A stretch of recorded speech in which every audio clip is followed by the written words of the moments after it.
Hello students, welcome back to my channel dear Guruji Ranjan sir. बच्चों, आज physics का fourth lesson start करते हैं और फोर्थ लेसन का नाम है गतिमान आवेश एवं चुंबकत्व, मूविंग चार्जेस एंड मैग्नेटिज्म। तो ये चैप्टर बच्चों गतिमान आवेश, हम आवेश के बारे में फर्स्ट लेसन में डिफाइन कर चुके हैं। वैद्युत आवेश क्या होता है, कैसे उत्पन्न किया जाता है, एक दूसरे से एक पदार्थ से दूसरे पदार्थ पर कैसे आवेश जाता है। तो बच्चों हमने फर्स्ट लेसन में जो बात की थी आवेश की, वहाँ स्थिर वैद्युत की हमने बताया था, स्थिर वैद्युत आवेश। तो इलेक्ट्रोस्टैटिक स्थिर वैद्युत में हमने बताया था कि भाई वहां पर जो आवेश है वो पदार्थ पर स्थिर रहता है। वो अलग बात है कि दो अलग अलग पदार्थों को रगड़ने पर एक पदार्थ के इलेक्ट्रॉन दूसरे पदार्थ पर चले जाते हैं, लेकिन जाने के बाद वो रहते स्थिर है, तो वहां आवेश स्थिर रहता है। और स्थिर रहने के बाद हमने उसकी स्टडी करी थी, वहां अध्ययन किया था, तो वहां स्थिर वैद्युत आवेश था। और मैंने वहां पर ये बताया था कि बच्चों यहाँ स्थिर वैद्युत आवेश का अध्ययन किया जाएगा और आने वाले चैप्टर में हम गतिमान आवेश की बात करेंगे। अब बच्चों वही वैद्युत आवेश जो फर्स्ट लेसन में हमने डिफाइन किया था, तो फर्स्ट लेसन में स्थिर अब यहाँ मूव कर रहा है, गतिमान होगा। तो गतिमान से मतलब क्या है कि आवेश एक स्थान से दूसरे स्थान को गति करेगा, चलेगा। तो बच्चों आवेश चलेगा, आवेश चलता है। तो हमने इससे पहले जो चैप्टर हुआ था वैद्युत धारा वाला, उसमें वैद्युत धारा की परिभाषा भी बताई थी कि भाई आवेश I = Q/T, वैद्युत धारा का सूत्र, यानी कि एकांक समय में किसी भी चालक के अंदर बहने वाला आवेश वैद्युत धारा कहलाता है। तो बहने वाला आवेश यानी गतिमान आवेश, तो एक सेकंड में जो आवेश एक से दूसरे तक पहुंच जाएगा, एक स्थान से दूसरे स्थान तक पहुंच जाएगा, उसे हम वैद्युत धारा कहते हैं, यानी कि एकांक आवेश में बहने वाले आवेश को। तो बच्चों देखो, जब आवेश बहता है, आवेश चलता है, गमन करता है, मूव करता है, तो हम पढ़ चुके हैं कि वैद्युत धारा उत्पन्न हो जाती है। हमारा ये कॉन्सेप्ट वैद्युत क्षेत्र और चुंबकीय क्षेत्र कल आज से नहीं है, ये लगभग 2000 से और पहले का कॉन्सेप्ट है। हम उसमें चुंबक के बारे में भी जानकारी थी लोगों को 2000 वर्षों पहले, और वैद्युत के बारे में भी, क्योंकि मैंने जब बताया था फर्स्ट लेसन में कि भाई दो वस्तुओं को रगड़ने के बाद वो छोटे छोटे टुकड़ों को अपनी ओर आकर्षित करने लगी थी। इस गुण को ही हम वैद्युत कहते हैं। वैद्युत में इलेक्ट्रीफाइड होगी वस्तु, वैद्युत आवेश आ गया, उस क्वालिटी को ही हमने उस गुण को वैद्युत आवेश कहा था। अब बच्चों भाई रही बात चुंबकत्व की, ये चुंबक क्या है। तो पृथ्वी पर आज से वही 2000 वर्ष पहले की बात है, ये एक मैग्नीशिया नाम का स्थान है, वहां पर काले पत्थर की चट्टानें पाई गई। उन काले पत्थरों का ये विशेषता थी कि वो लोहे के छोटे छोटे टुकड़ों को अपनी ओर आकर्षित करती थी। तो लोहे के टुकड़ों को अपनी ओर आकर्षित करती है, अपनी ओर खींचती थी। तो बच्चों अपनी ओर खींचना, आकर्षित करना, ठीक है ना। वहां जो चट्टानें थी काले पत्थर की, वो आकर्षित करती थी। मैग्नीशिया नामक स्थान पर थी वो, तो वहां पर उन पत्थरों को नाम दिया मैग्नेटाइट। मैग्नेटाइट से ही जो चुंबक का गुण देखा गया, लोहे के टुकड़ों को अपनी ओर खींचने का गुण देखा गया उन पत्थरों में, तो वहीं से उत्पत्ति हुई है मैग्नेट की। हमारी हिंदी भाषा में हम कहते हैं उस मैग्नेट को चुंबक, यानी कि वो अपनी ओर आकर्षित करता है, चिपकाता है, तो चुंबक कहने लगे। और वहां उस स्थान पर ये प्रॉपर्टी देखी गई, ये क्वालिटी देखी गई पत्थरों में, तो इसलिए वहां पर हम उस नाम पर, मैग्नीशिया के नाम पर मैग्नेट रखा गया बच्चों। तो अब रही बात कि मैग्नेट है क्या, तो वहां से हमने देखा कि लोहे के टुकड़ों को अपनी ओर आकर्षित करते हैं पत्थर।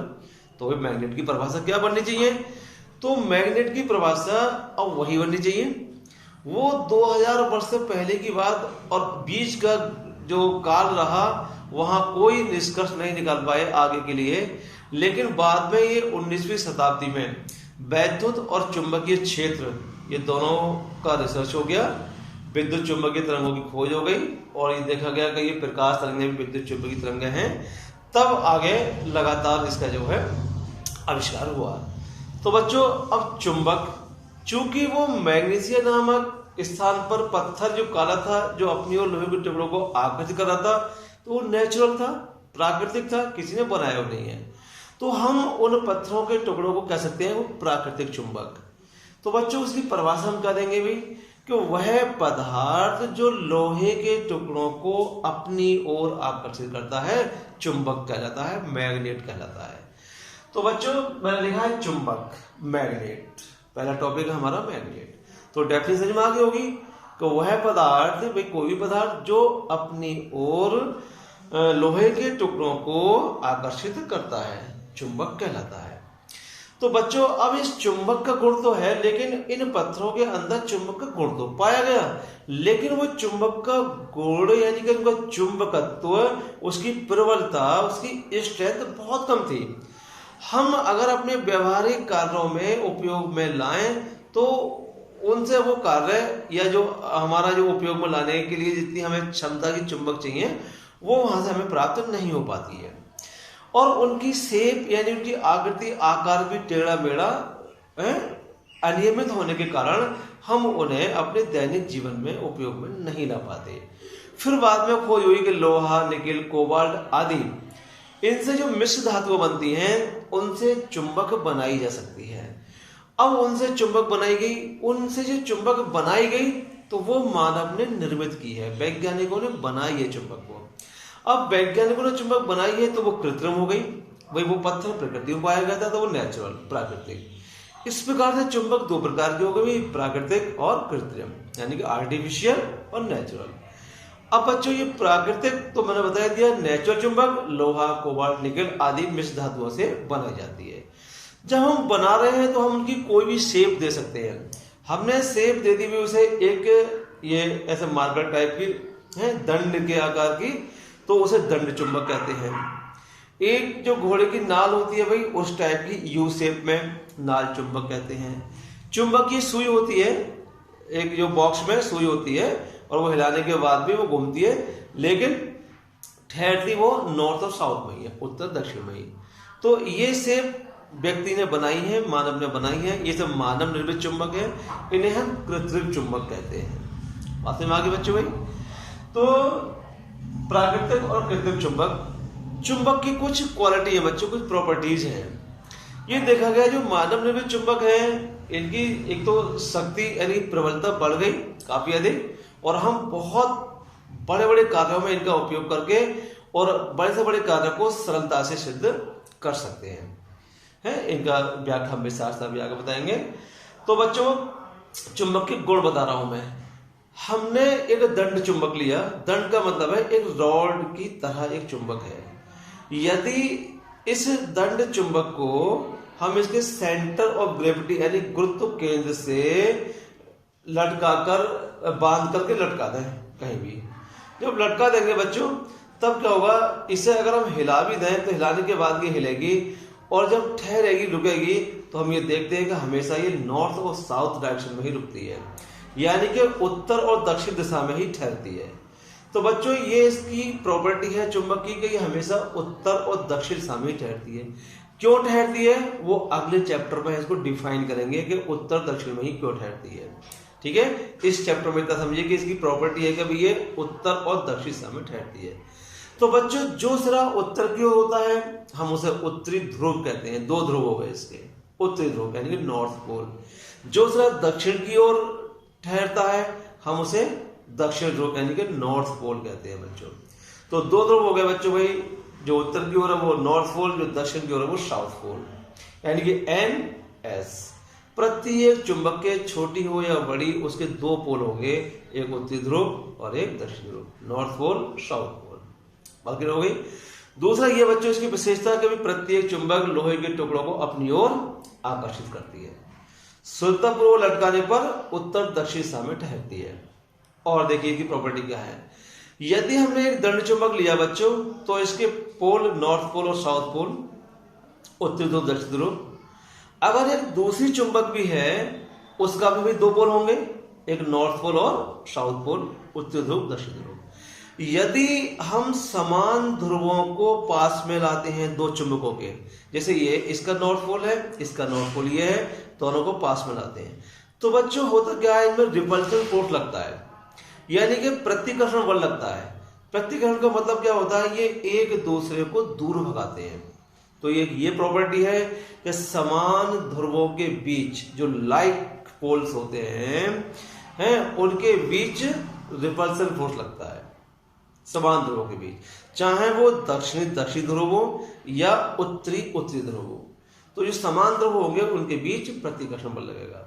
अब क्या बच्चों भाई, इसका ये उत्तरी था, अब हमने इसका कर दिया दक्षिणी और इसका उत्तरी, यानी कि विपरीत ध्रुव है, अपोजिट पोल है, एक का एक नॉर्थ पोल एक साउथ पोल।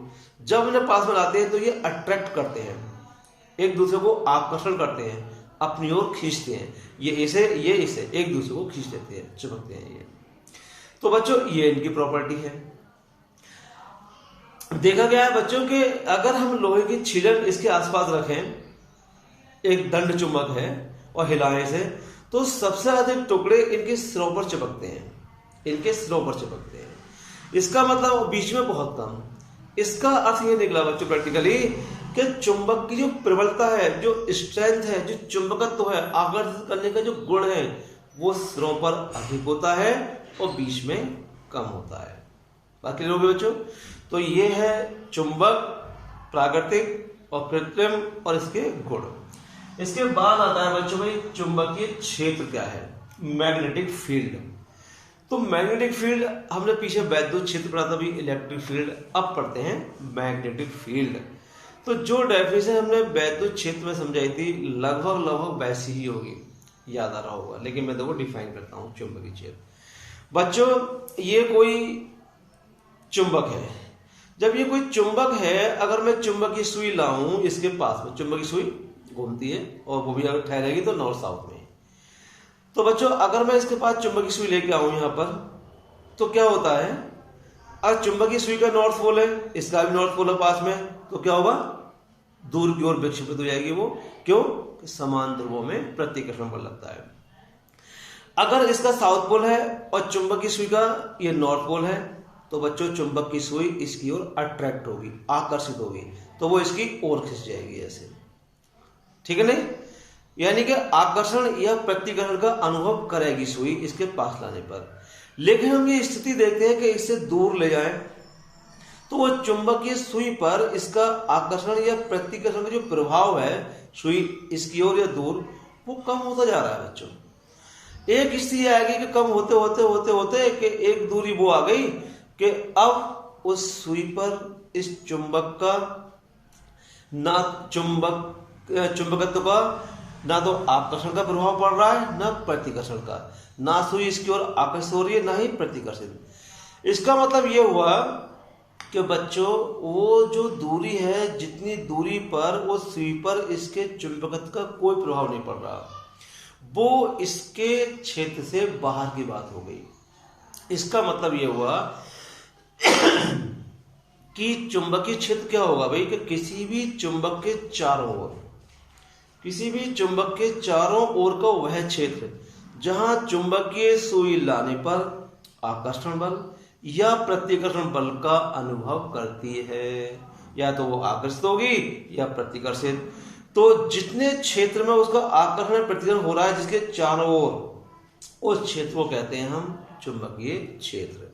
और बच्चों यहां तक प्रभाव हो रहा है, खींच रही है या दूर भगा रही है, ये वो दूरी आ गई कि ना ही वो आकर्षित कर रही है अब ना प्रतिकर्षण, तो इसके चुंबकीय क्षेत्र से वो बाहर की बात हो गई। तो चुंबकीय क्षेत्र समझ में आ गया बच्चों। तो देखिए मैग्नेटिक फील्ड समझ में आ गई। बच्चों बात आती है कि ये चुंबक है, तो ये चुंबकीय सुई या लोहे के टुकड़ों को अपनी ओर आकर्षित करती है। चुंबकीय सुई है यानी कि दूसरी चुंबक है, तो उसे प्रतिकर्षित भी कर सकती है और आकर्षित भी करती है।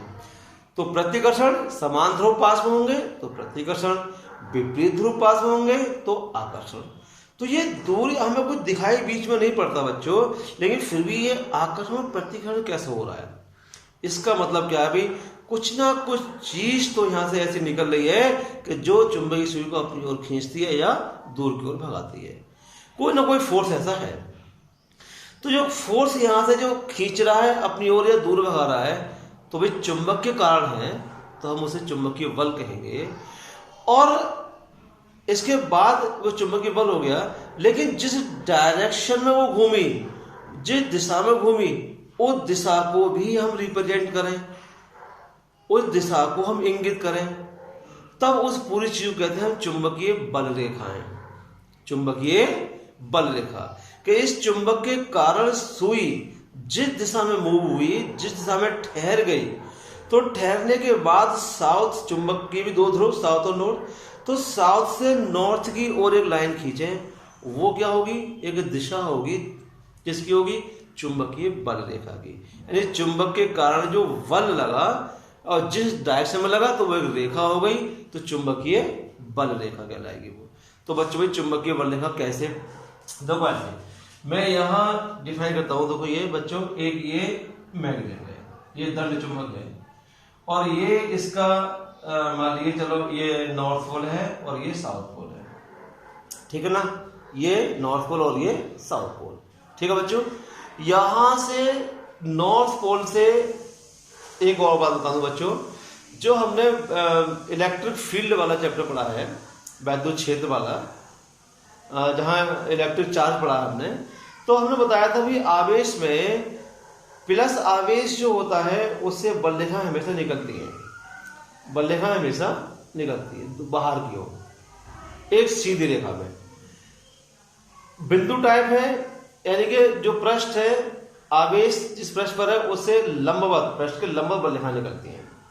और नेगेटिव आवेश होता है तो बाहर से बल रेखा लंबवत उसकी ओर आती है, नेगेटिव आवेश की ओर, तो वहां उन रेखाओं को वैद्युत बल रेखाएं कहा गया।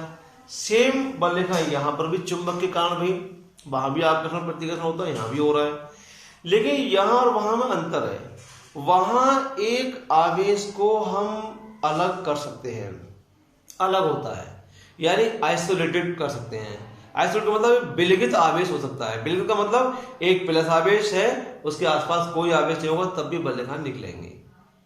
नेगेटिव आवेश अलग है, उसके आसपास कोई आवेश नहीं है, उसके आसपास तब भी वहां बल रेखाएं आएंगी।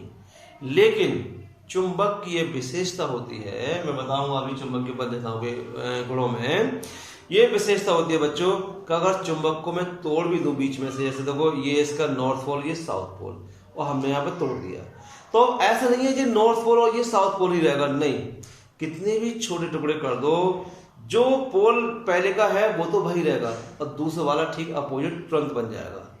यानी हम कितने भी टुकड़े करते हैं, प्रत्येक टुकड़ा पूर्ण चुंबक ही होगा, उस टुकड़े के भी दो ही पोल होंगे, नॉर्थ और साउथ। तो यहां पर जो नॉर्थ पोल है वो पॉजिटिव चार्ज की तरह काम करता है, जो साउथ पोल है वो नेगेटिव चार्ज की तरह काम करता है। यानी कि पॉजिटिव चार्ज से बल रेखाएं निकलती हैं, तो नॉर्थ पोल से बल रेखाएं यहाँ भी निकलती हैं। कैसे, देखो हम बताएंगे। नेगेटिव चार्ज की ओर आती हैं तो साउथ पोल की ओर बल रेखाएं आएंगी। मैंने एक चुंबकीय सुई ली बच्चों, देखो यहाँ एक्सपेरिमेंट घर भी कर सकते हो। एक चुंबकीय सुई ली, बॉक्स होता है, चुंबकीय सुई होती है, उसके अंदर सुई हिलती है, सुई का एक साइड नॉर्थ पोल और एक साउथ पोल। तो बच्चों वो सुई को मैंने यहाँ रखा, देखो ऐसे थोड़ा नीचे लाते हैं, ये नॉर्थ पोल और ये साउथ पोल। तो चुंबकीय सुई को बच्चों हमने यहाँ रखा। जब यहाँ रखा तो हमने देखा भाई चुंबकीय सुई रखने पर कि उसकी सुई नॉर्थ वाली है, तो ये साउथ है, तो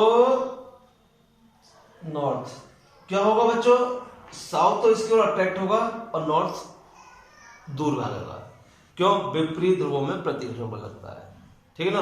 तो हम लोग को साउथ की अपनी ओर खींचेगा, तो इसने यहाँ ये इस टाइप से होगी, ये सुई की डायरेक्शन वाली सुई लगे में और इस डायरेक्शन से होगी, ये ऐसे नॉर्थ दूर भागेगा और तो साउथ इसके पास की ओर आएगा, ऐसा होगी।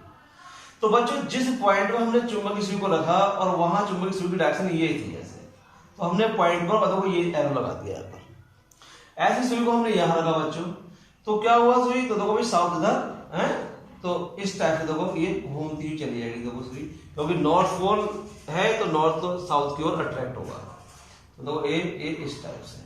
फिर यहाँ रखी सुई हमने, तो देखो वो ऐसे, फिर यहाँ रखी सुई और देखो वो ए इस टाइप से, और बच्चों ऐसे होते हुए ये, और ये साउथ और ये नॉर्थ, ये साउथ, ये नॉर्थ, ये साउथ, ये नॉर्थ, साउथ और ये नॉर्थ, और देखो एक प्रकार से ये आ गया, ये साउथ और ये नॉर्थ, क्योंकि नॉर्थ और साउथ में अट्रैक्ट हो जाएगा। तो बच्चों यहां से बल रेखा निकलेगी, देखो ऐसे जाएगी। अब मैं देखो सीधी रेखा बना दूं, एक इस टाइप से, एक अर्थात एक इस टाइप से, ऐसे देखो और बल रेखा है, एक इस टाइप से, और बच्चों देखो ऐसे निकलती है ये बल रेखा, ऐसे निकलती है बच्चों बल रेखा।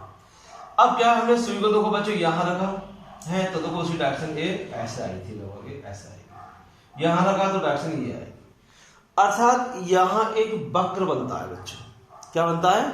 एक वक्र बनता है। जैसे जैसे चुंबक की सुई रखते जाएंगे और सुई की डायरेक्शन होगी, वहां हम निशान लगाते जाएंगे और उन बिंदुओं को ये मिलाएंगे तो एक वक्र प्राप्त होता है। थोड़ी दूर हटाएंगे तो देखो ये वक्र प्राप्त होगा, ये वक्र प्राप्त होगा। तो बच्चों हमें ये ज्ञात हो गया कि जो बल रेखाएं होती हैं वो एक वक्र बनाती हैं, निष्कोण वक्र। कैसा हो गया ये? निष्कोण, को यहाँ अलग डायरेक्शन, यहाँ अलग डायरेक्शन, यहाँ अलग डायरेक्शन, कोई कोण एक स्पेशल नहीं है। तो ये निष्कोण वक्र बनाती है चुंबकीय बल रेखाएं। तो बच्चों चुंबकीय बल रेखाओं की परिभाषा ही बनती है। कभी चुंबक रखी हुई है तो चुंबकीय क्षेत्र हो गया, क्या चुंबकीय क्षेत्र में खींचा गया वह निष्कोण वक्र जो एक चुंबकीय क्षेत्र का सतत प्रदर्शन करती है। सतत का मतलब लगातार, कंटिन्यूअस प्रदर्शन करती है।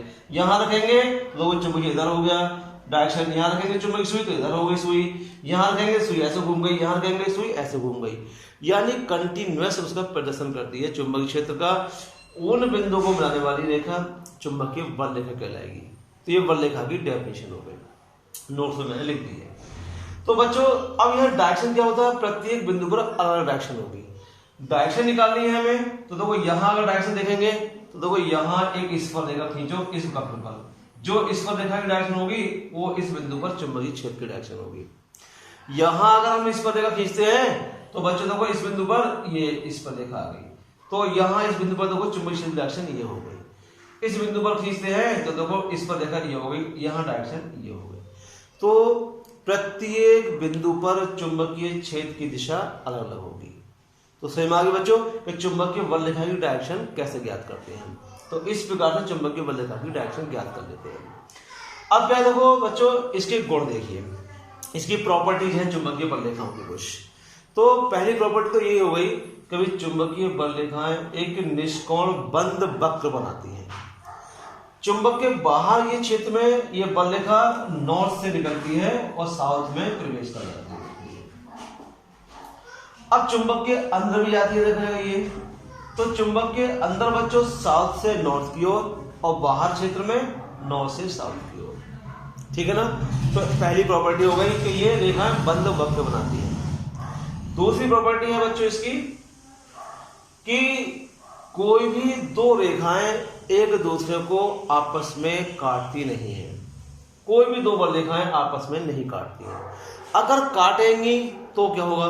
सपोज बच्चों मैंने एक एग्जाम्पल दिया, चलो ये बल रेखा ऐसे ये काट रही है इसे और वो ऐसे जाती है। अगर यह काट रही है बच्चों तो देखो एक बार भाई इस बल रेखा की दिशा इस बिंदु पर इस पर रेखा खींचेंगे, दिशा ज्ञात हो जाएगी। तो देखो यहां इस पर रेखा खींच दी हमने, तो इस बल रेखा के कारण चुंबकीय क्षेत्र की दिशा इस बिंदु पर ये आई, और ये वाला वक्र है, इस वक्र पर चुंबकीय इस वक्र पर इस बिंदु से इस पर रेखा खींची हमने, ये आई। भाई इस बिंदु पर दो वक्र हैं, एक ये और एक ये, ऐसे। तो बच्चों इस वक्र की इस पर देखा ये, इस वक्र की इस पर देखा ये, तो एक ही बिंदु पर इस चुंबक के कारण एक ही चुंबकीय क्षेत्र तो होगा, एक ही दिशा तो होगी। किसी बिंदु पर एक ही समय में क्या दो दिशाएं संभव हैं? मैं एक समय में एक बिंदु पकड़े हुए एक दिशा में जा सकता हूं या दोनों तरफ जा सकता हूं? नहीं। तो इसका मतलब है यहां दो डायरेक्शन आ गई जो कि इम्पॉसिबल है, एक बिंदु पर दो दिशाएं असंभव है। तो इसका कारण ये हुआ बच्चों के को कभी भी दो या दो से अधिक चुंबकीय बल रेखाएं किसी एक बिंदु पर नहीं काटती हैं। दूसरी बात और प्रॉपर्टी मैंने कहा बच्चों देखो ये नॉर्थ से निकल रही है साउथ में, यहां देख रहे होंगे तो बल रेखाएं बहुत ही निकट है, पास पास है। जब पास पास है तो बच्चों देखो इतने ही क्षेत्र में ये 1 2 3 4 5 6 कई बल रेखा है, यहां देखूंगा मैं इतने क्षेत्र में एक ही बल रेखा है, तो इसका मतलब क्या होगा बच्चों, देखो यहाँ बहुत ही सघन बल रेखा है और दूर जा रहे हैं हम, तो देखो यहाँ पर बहुत ही विरल हो गई, यानी अलग अलग हो गई, दूरी ज्यादा हो गई। तो उतने ही क्षेत्र में यहाँ पर कम बल रेखा है, उतने ही क्षेत्र में ज्यादा बल रेखा है, यानी कि चुंबक का चुंबकत्व यानी उसकी प्रबलता ध्रुवों पर अधिक होती है, बीच में कम होती है। बात स्पष्ट हो रही है बच्चों। और प्रॉपर्टी जैसे जैसे देखो हम दूर जाते हैं, तो अगर देखो इस बात की यहाँ बात करें तो यहाँ इस पर देखा ये, यहाँ इस पर देखा ये, यहाँ इस पर देखा ये, तो एक प्रकार से देखो ये एक दूसरे के समांतर है। तो अगर चुंबक से अगर दूर में कोई ऐसा स्थान ले जहाँ चुंबक की बल रेखाएं सभी समांतर हो हैं और सम दूरस्थ हो, तो यहाँ एक समान चुंबकीय क्षेत्र कहते हैं। जैसे प्रत्येक बिंदु पर जहां बल रेखाएं समांतर हो जाए उसे क्या कहते हैं हम, एक समान चुंबकीय क्षेत्र। तो बच्चों ये चुंबकीय बल रेखाओं की प्रॉपर्टीज हो गई, डेफिनेशन हो गई। तो आज गतिमान आवेश एवं चुंबकत्व है। ये चुंबकत्व का मतलब क्या है बच्चों, कि पदार्थ जो लोहे के टुकड़ों को आकर्षित करता है उसे चुंबक कहते हैं, आकर्षित करने का जो गुण होता है उसे चुंबकत्व कहते हैं, मैग्नेटिज्म कहते हैं। गतिमान आवेश मैंने बता दिया, कभी एक स्थान से दूसरे स्थान तक जा रहा है आवेश तो वो मूविंग चार्ज हो गया, गतिमान आवेश हो गया। और गतिमान आवेश के कारण क्या क्या प्रभाव हमें देखने को मिलते हैं, तो बहुत इंपॉर्टेंट चैप्टर आगे होने जा रहा है और कई इंपॉर्टेंट रूल मैं आगे बताने जा रहा हूं। तो लगातार वीडियो को देखें, एक बार देखने में समझ आए 2 बार देखें। नोट्स जो मैं सेंड कर रहा हूं व्हाट्सएप पर, वो अपना वर्क कंप्लीट कीजिए फेयर पर और फिर याद करिए। उसके बाद 1 और 2 बार देखने के बाद, याद करने के बाद नहीं कोई समझ में आए तो टॉपिक को दोबारा पूछ लीजिए। तो आज के लिए बच्चों इतना ही पर्याप्त है और अगला टॉपिक नेक्स्ट वीडियो में। Thank you.